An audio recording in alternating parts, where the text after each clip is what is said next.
This edition of the Ridley Report is brought to you by Freaking.com.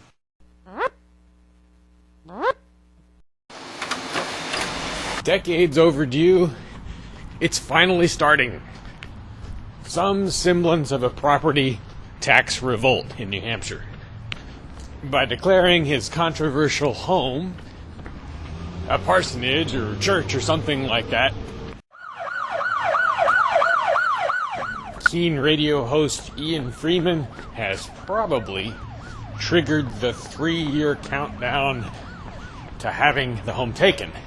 Now, when I say home, there are really different words that I could use for this spot. It could be, I could call it the Keen Activity Center, which is sort of part of the, duplex that makes up Ian's property.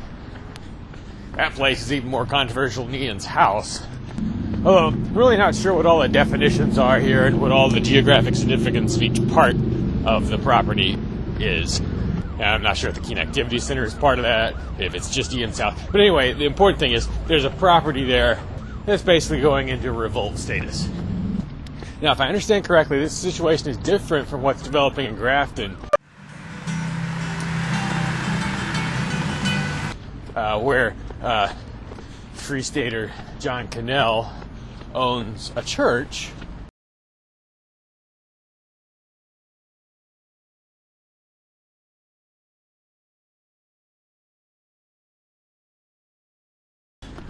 which is in fact a church building and is open to the public for worship services and so forth to a large extent. I'm assuming he, kind of went through the normal paces that you go through in terms of paperwork and so forth. I'm not really referring to that as an attempted revolt. Who was the guy in the hat? The man right there stole my phone. What Ian and company are doing, I got the impression from listening to Free Talk Live that they're not even going through the motions of trying to get government approval to be a church or be treated as a church. Anyway, so whichever of these properties or situations inspire you more, I think maybe we have some thinking to do about what kinds of things can or should be done to make sure the government does not have an easy time of it if it comes for them, for these properties. Here are some of my brainstorms. Things we've never been able to do before.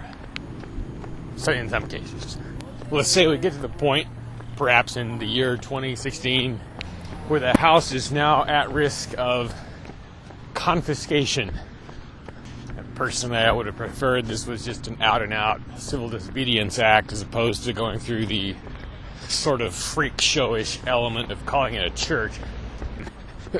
People naming themselves all these titles that people are just going to laugh at.